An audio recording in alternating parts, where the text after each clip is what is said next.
금요일 여야의 고수들을 만나는 당대표 시간입니다.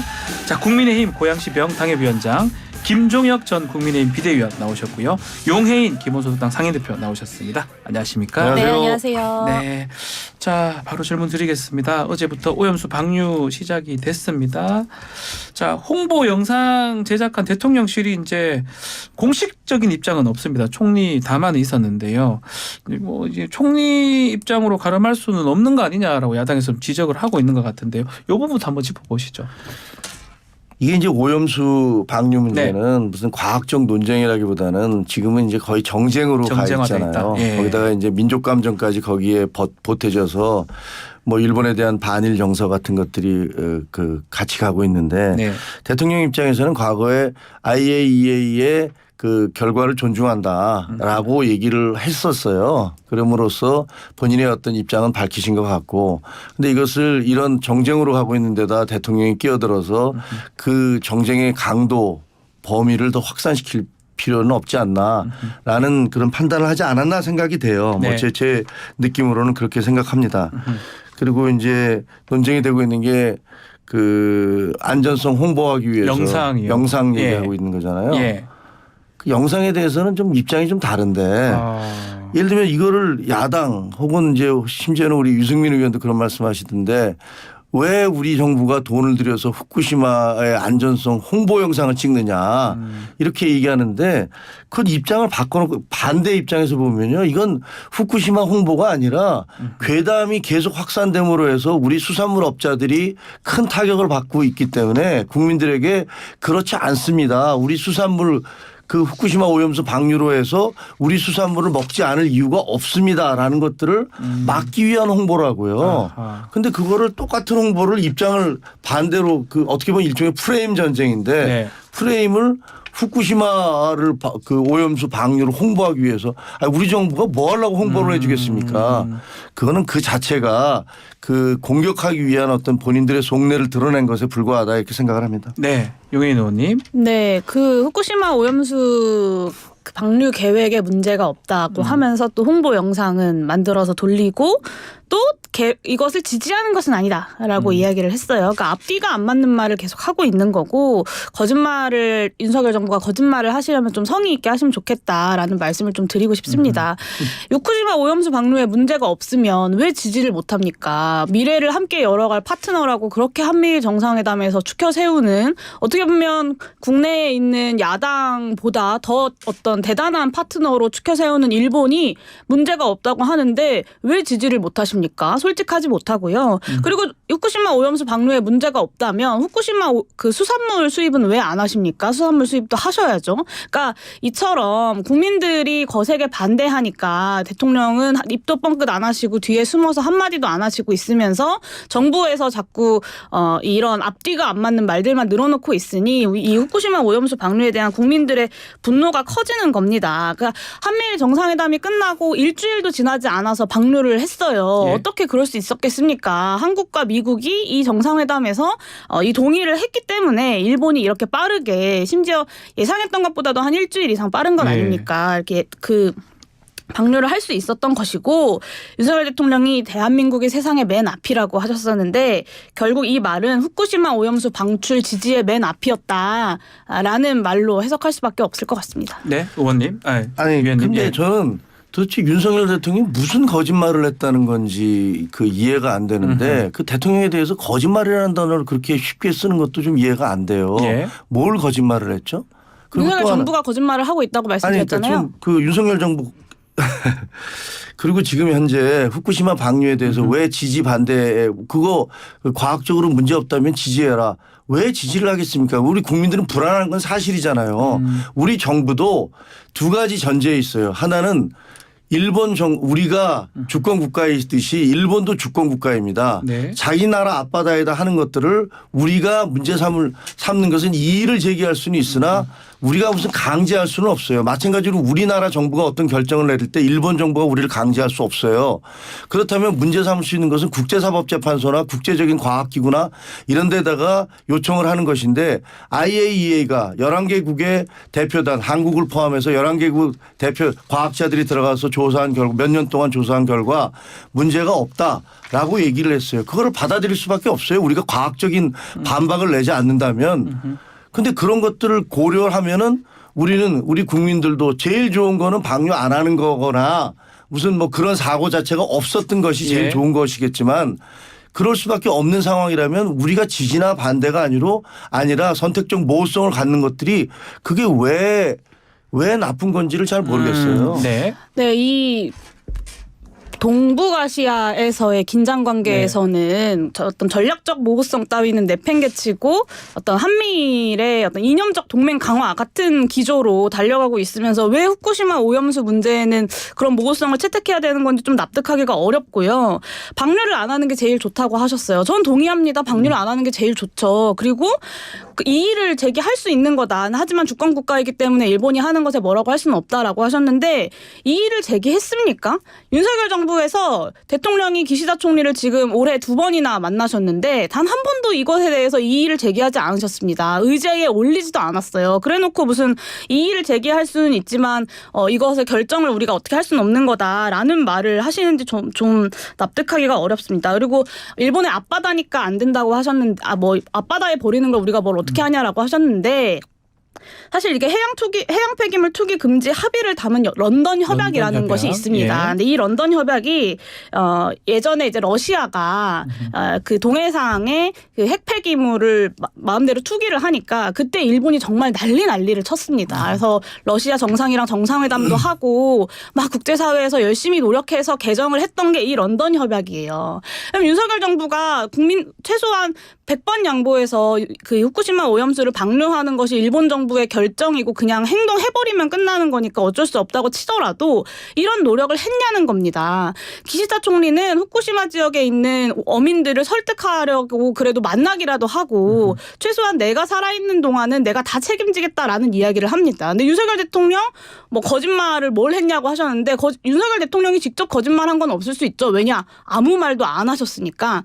국민 대다수가 반대하는 것에 대해서 이것을 꼭 동의해야겠다. 일본과의 관계에서라고 마음 먹으셨다면 지지율이 1%가 되더라도 하고 싶은 것은 하겠다라고 말했던 그때 그 기계를 가지고 지지율 떨어지더라도 국민들을 적극적으로 설득하셔야 되는 겁니다. 그런데 여기에 대해서 우려를 표하는 국민들은 그냥 괴담에 선동된 사람들 취급하고 대통령은 이에 대해서 아무 말도 하지 않으시면서 일본에 가서도 입도 뻥끗하지 못하고 결국에는 후쿠시마 오염수가 안 벌어지면 좋을 일이었지만 벌어져 버린 이런 상황을 누가 책임집니까? 누가 피해 봅니까? 결국은 다 국민들이 피해 보는 거예요. 아니 무슨 피해를 보죠? 지금 그 피해라는 것 자체가 괴담이에요. 그 괴담으로 인해서 피해보는 건 수산물 업자들입니다. 과거 저는 기자 생활에 광우병 때를 현장에서 취재를 해봤었는데요. 그 말도 안 되는 광우병 괴담을 유포시켜서 많은 고깃집들이 문을 닫았어요. 그리고 문재인 정부 때는 무슨 조국 수석이 죽창가를 부르면서 거기다가 그 반일 불매 운동을 벌였습니다. 그 반일 불매 운동의 피해자는 이 작가야 한국인들 그리고 일본 우리가 일식 파는 그런 일식업자들 딱 한국 사람들이었어요. 그분들이 피해를 입었습니다. 지금 방류를 하기 전부터 몇 개월 전부터 수산물에 대한 어떤 수요가 급감을 하고 있어요. 네. 왜? 그런 괴담이 퍼져 나가니까 그런 겁니다. 그리고 또 아까 지금 얘기하신 대로 런던 협약 계속 얘기하시는데 그거 러시아에서 핵 폐기물을 그대로 바다에다 버리니까 그걸 문제를 삼은 거예요. 지금 일본에서 나가는 그것은 알프스로 거르고 그다음에 거기다가 그 희석을 시켜갖고 문제가 없는 걸로 해서 내보내겠다라는 것들이 IAEA가 검증한 거 아닙니까? 그럼 거기다 대고 그걸 어떻게 핵 폐기물과 동일시해서 러시아가 그 투하했던 핵 폐기물이라고 얘기를 하시는 거예요.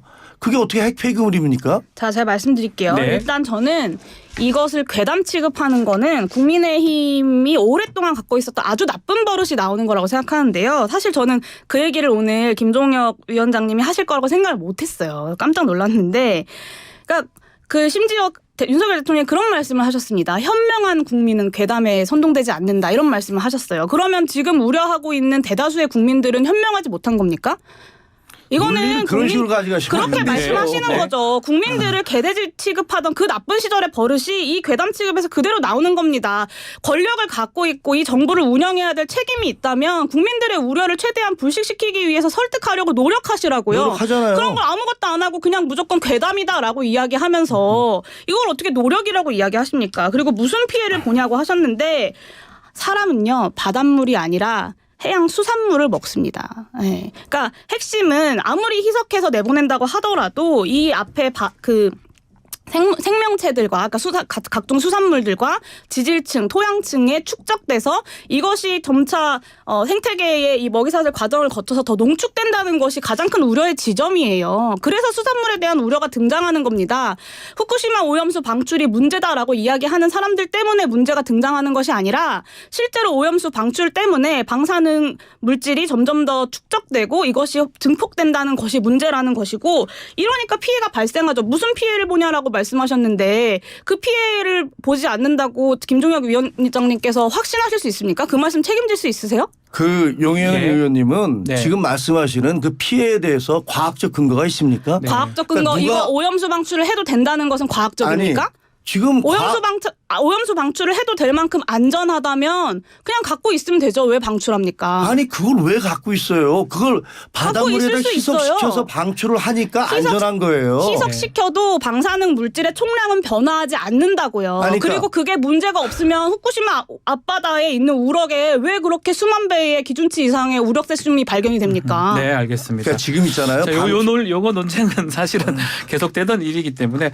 그럼 좀 더 다른 얘기를 좀 하면 수산업계 피해 얘기를 조금 좀 하셨기 때문에 네. 지금 좀 예비비라든지 좀 예산을 늘리겠다 이 얘기를 했는데 기업 급식에도 좀 하겠다라고 지금 얘기를 하고 있는데 어떻습니까? 이 수산업계 피해 같은 걸 줄일 수가 있는 겁니까?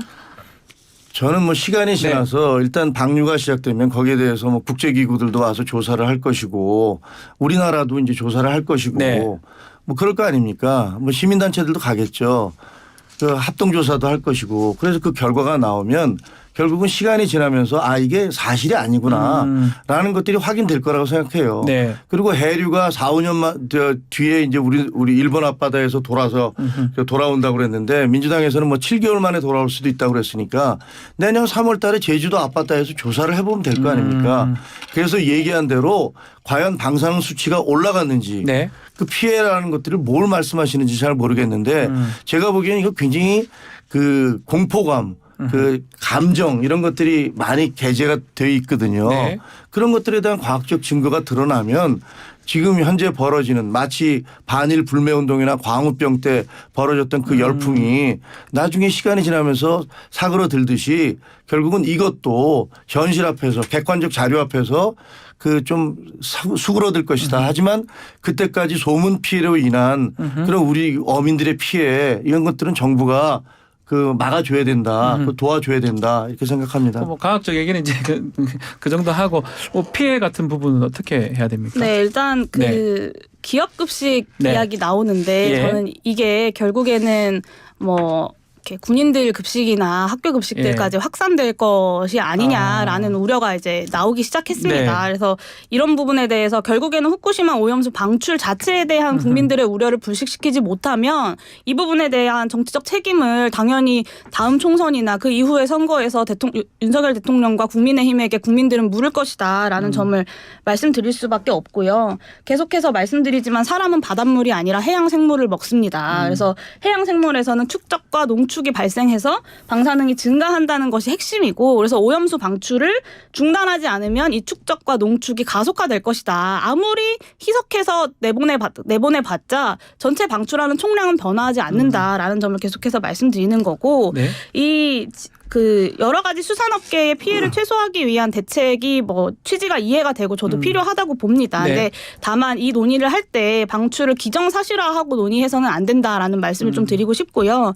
30년이 예정되어 있다고 하죠. 근데 지금 조선일보에서도 30년이 될지 그 이상이 될지 모른다라는 이야기가 나오거든요. 그러니까 이 30년 넘게 혹은 30년 동안 혹은 그 2년 그 이상 동안 진행된 오염수 방류를 하루라도 빨리 멈추게 하는 것, 하루라도 더 짧게 방출하도록 하는 것이 지금은 중요한 과제다라고 보고 있습니다. 네.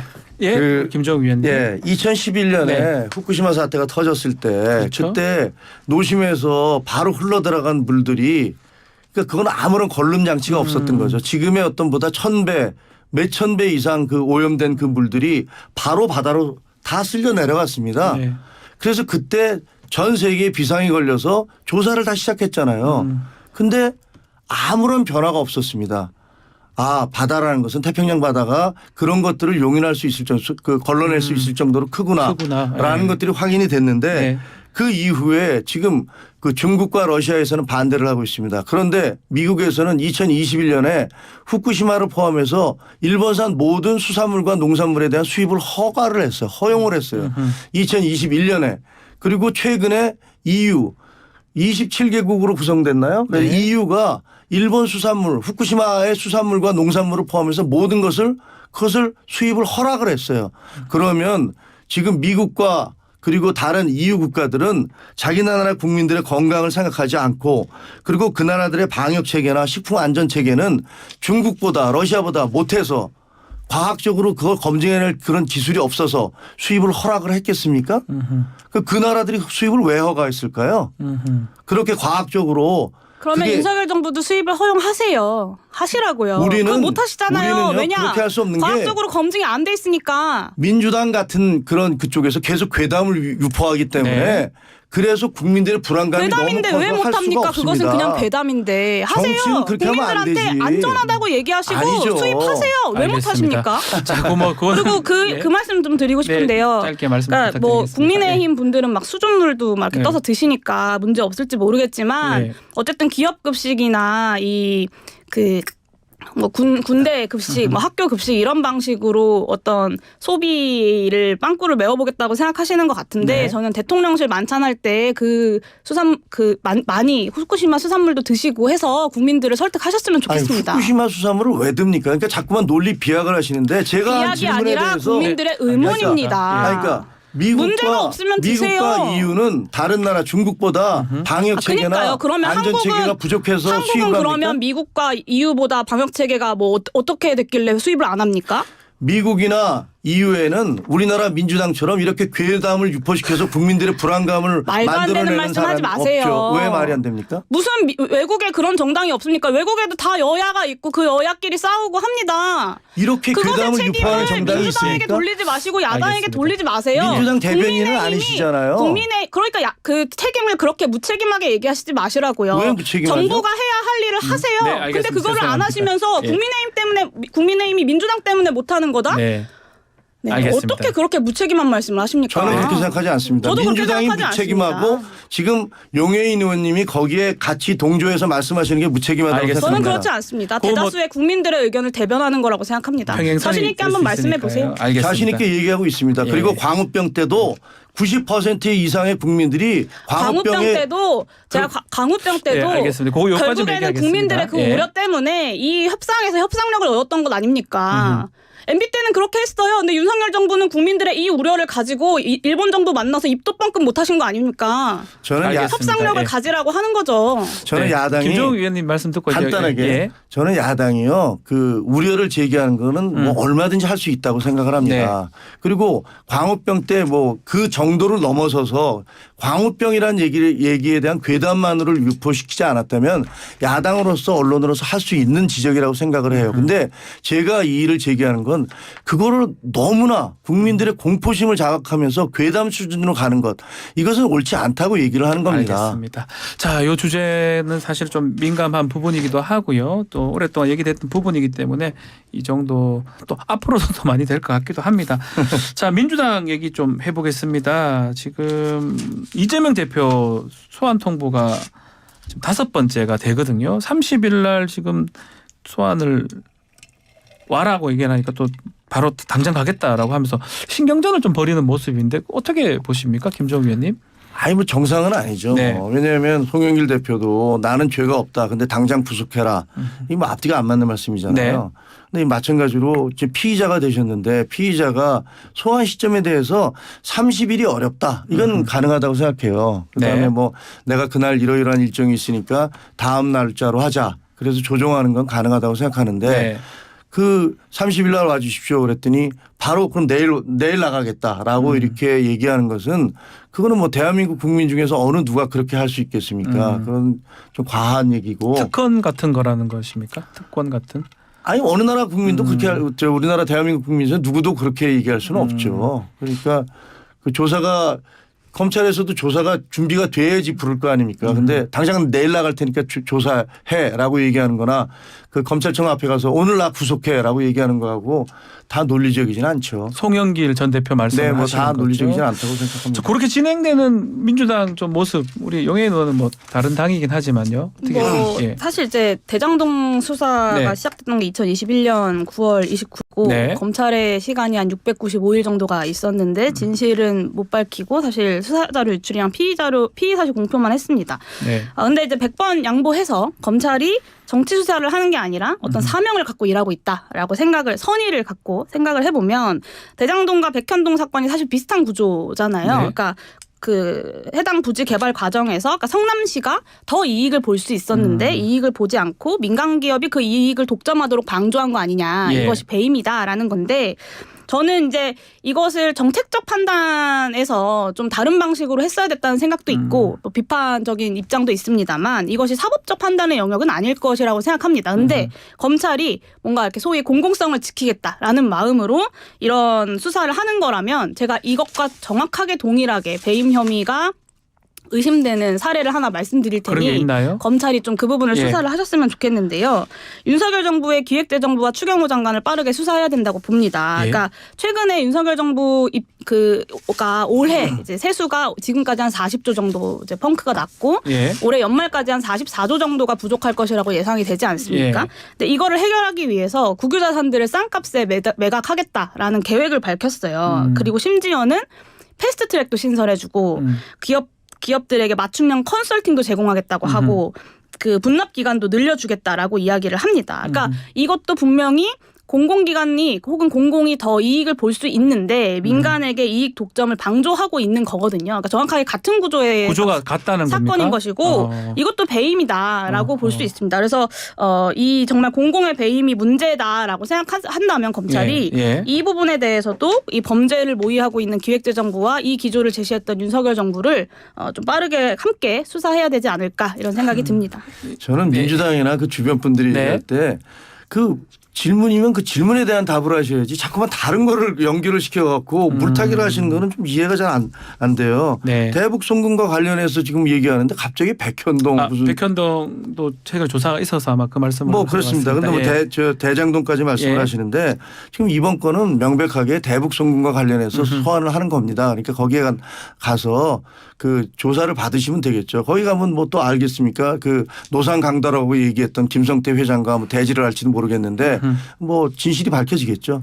자 그러면 네, 진실은 네. 검찰이 수사를 해서 기소를 하고 사법적 판단을 통해서 밝혀지는 겁니다. 저는 이렇게 좀 질질 끌지 말고 빠르게 검찰의 능력은 늘 말씀드리지만 기소해서 유죄 판결로 입증하는 겁니다. 정치적으로 뭐 언론 플레이하고 피의 사실 공표해서 입증하는 게 아니라요. 그래서 네. 검찰이 빠르게 좀 수사해서 사법적 판단을 받아서 본인들의 유능을 입증하면 좋겠다라는 말씀을 드리는 겁니다. 저도 거기에 100% 동의하고요. 네. 진실은 방탄국회를 열거나 체포동의안을 막거나 그다음에 출두 시기를 자기 마음대로 왔다 갔다 한다고 해서 가려질 수 없는 거다. 검찰의 결국은 드러날 유능함은 것이다라고 그것과 생각합니다. 상관없이도 입증할 수 있는 겁니다. 자, 그 부분이죠. 지금 이제 9월이 되면 정기국회가 이제 열립니다. 열리게 되면 영장이 이제 뭐 백현동 사건 또 대북 송금 합쳐서 청구될 가능성이 있다는 관측이 있는데 그러려면 다시 또 방탄국회 또 불체포 특권 얘기가 나올 것 같은데 어떻게 보십니까? 우리 김종우 위원님부터 말씀 좀 주십시오.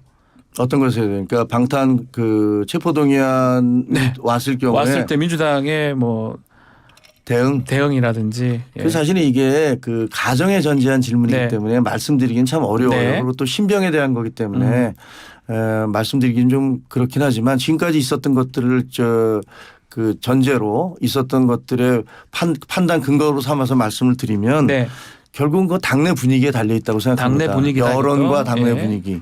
아마 그 본인이 컨트롤을 충분히 할 수 있다라고 생각을 하면 부결시킬 겁니다. 네. 이재명 대표가. 근데 지난번에 첫 번째 체포 동의안이 왔을 때도 139대 138이었잖아요. 네. 하지만 그 나중에 무효표라든가 기권표 때문에 결국은 절반이 안 넘어서 안 된 거지. 네. 그때 오히려 찬성하는 투표한 사람 중에서는 한 명 더 많았단 말이에요. 그럴 정도로 사실은 대표가 이걸 방탄으로 계속 막는 건 안 좋다라는 의견들이 민주당 내에도 있는 걸로 알아요. 네. 그래서 다시 왔을 때 그 혐의 내용에 대한 그 법무부 장관이 설명을 할 거 아닙니까? 네. 근데 그런 것들에 대한 어떤 구체성이라든가 그리고 그런 것들을 바라보는 국민들의 시각 그리고 민주당 내의 어떤 의원들의 입장 이런 것들을 여러 가지를 고려를 해서 본인이 도저히 내가 이거 막을 수 없다라고 생각을 하신다면 이재명 대표가 아마 이거 하지 마세요. 난 나가겠습니다. 이렇게 얘기를 하시겠죠. 달리 한번 질문 드려보겠습니다. 뭐 영장이 이제 아마 청구가 될 가능성이 높아 보이는데 기각이 될 수도 있고 영장이 실질심사하면 구속이 될 수도 있고 그냥 어떤 시나리오가 여야 입장에서는 가장 좋고 가장 나쁜 건가요? 글쎄요. 예, 뭐 얘기하기도 뭐 가정이기 때문에 사실 좀 그렇긴 한데 저는 이런 좀, 질문들이 많긴 하더라고요. 그런 말씀을 듣고 싶어요. 네. 여야의 입장에서 어떤 것이 더 유리하냐 불리하냐를 네. 따지는 게 이 실질적 진실을 밝히는데 무슨 의미가 있겠습니까? 네.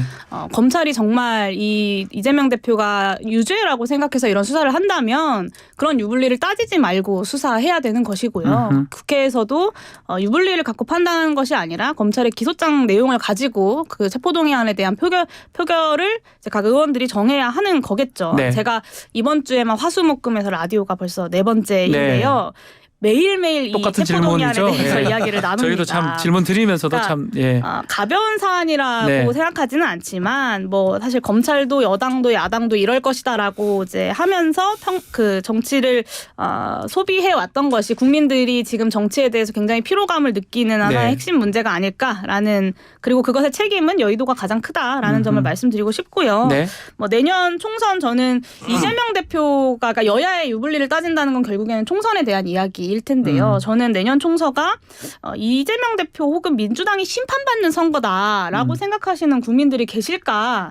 그렇지는 않을 것 같습니다. 그러니까 윤석열 정부 집권 2년 차에 치러지는 어떤 중간 선거 성격의 이제 선거인데 그렇죠. 결국에는 윤석열 정부와 여당이 다시 국민의 선택을 받아서 어떤 정권에 힘을 실어주느냐 아니면 이 어떤 불통의 정부를 오만한 정부를 심판하느냐 이것이 결국에 핵심 구도이고요. 저는 이재명 대표가 사법 리스크로 구속된다고 해서 여당이 총선 승리한다 그렇게 생각하지는 않습니다. 관련이 없을 것이다 크게. 네, 그런 이렇게. 의미에서 이재명 대표가 구속이 되지 않는다고 민주당이 총선 승리를 하는 것도 아니라고 그것도 아니고요. 생각하고요. 그러니까 네. 어떤 방식이든 이것에 대해서 유불리를 연결시키는 것은 결국에는 어떤 정치가 자신들이 해야 할 책임을 다하지 않는 정신승리에 불과하다라는 말씀을 좀 드리고 싶고요. 누가 결국에는 국민들의 민생에 천착한 대한 정치의 모습을 보여줄 수 있느냐 그것이 총선 승리를 가늠하는 지표이지 않겠습니까? 네, 김종욱 최고위원님 뭐 말씀. 저는 내년 총선이 네. 뭐 용해인 의원님과는 정반대로 그 코인과 그리고 돈봉투 등 부패로 얼룩진 민주당 그리고 한 개인의 사당이 되어버린 그런 민주당에 대한 국민적 심판 그리고 그 절대적인 의석 다수를 가지고 마구잡이로 입법 폭거를 밀어붙이는 민주당에 대한 심판이 될 것이라고 저는 개인적으로는 생각합니다. 야당 심판이 될 것이다. 네, 뭐 야당 물론 당연히 집권당에 대한 그런 것도 있겠지만 국민들께서는 그 야당이 그동안 해왔던 수많은 부패와 그리고 사당화에 대한 그런 견제와 그런 비판도 분명히 있으실 거라고 생각을 하고요. 예. 그 체포동의안과 관련해서는 첫째 기각이냐 아니면은 통과되느냐가 있고 두 번째는 판사님 앞으로 갔을 때 뭐 세 가지가 가능이 있잖아요. 하나는 그 혐의의 다툼이 있다. 그래서 이거 다툼 여지가 있으니까 기각하겠다라는 게 있고 혐의는 인정되지만 뭐 도주 위험성이 없으니까 이거는 구속시킬 필요는 없다가 도주 있고 증거인멸이 없어. 네, 예. 마지막으로는 구속. 예. 뭐 이런 정도의 고려되겠죠. 네 가지가 있을 것 예. 같아요. 그래서 거기에 따라서는 뭐 그 무엇으로 어떤 결과가 나오냐에 따라서 정치권은 요동치겠죠. 알겠습니다. 그 코인 얘기하셨는데 짧게. 네, 이 얘기만 잠깐 예. 하자면 사실은 이제 김남국 의원에 대한 윤리특위 논의가 진행되고 있는데 네, 지금 하고 있죠. 네, 그 사실 여야의 코인 코인 투기를 한 의원들이 많습니다. 네. 뭐 민주당에도 있고 김남국 의원도 있고 네. 그리고 이제 400번이나 이제 코인 거래를 하신 권영세 의원님도 계시고요. 있다고 하네요. 그리고 예. 사실은 그냥 직원이다라고 이야기했는데 알고 보니 그 가상자산 관련된 기업의 임원이었던 김기현 대표의 아들 문제도 있고요. 그래서 이 부분에 대해서 저도 국민들 앞에 의혹들을 다 소상하게 털고 가야 된다고 생각하는데요. 그런 면에서 국회의원 본인뿐만 아니라 직계 좀비 속과 배우자에 대한 폭넓은 그 전수조사가 반드시 필요하다고 생각하고요. 국민의힘과 더불어민주당이 이에 응하지 않고 있는 것이 매우 큰 유감입니다. 저는 짧게 정리해 주십시오. 예. 코인 투기를 했다고 그렇게 단정하시는 것들에 대해서는 상당히 좀 의문이 가요. 그러니까 코인을 갖고 있는 분들에 대해서 네. 뭐 저는 하나도 없습니다. 네. 저 가족. 근데 그런 부분에 대해서 갖고 있었다고 그것을 투기다? 라고 얘기하는 것들이 과연 합당한 건지는 잘 업무 모르겠어요. 시간에도 수백 번 거래를 하셨다고 하셔가지고 용 의원님이 얘기한 대로 그런 부분들에 대해서 그동안의 사각지대였잖아요. 재산 등록에. 이런 부분들은 투명하게 그 재산 공개 대상으로 올라가야 된다고 네, 생각합니다. 국민의힘에서 그런 목소리를 많이 내주셔서 전수조사에 응해주셨으면 좋겠습니다. 자, 오늘 열띤 당대표 시간 여기서 마무리를 하겠습니다. 자, 김종혁 전 비대위원, 용해인 대표 두 분 감사합니다. 네, 고맙습니다. 감사합니다.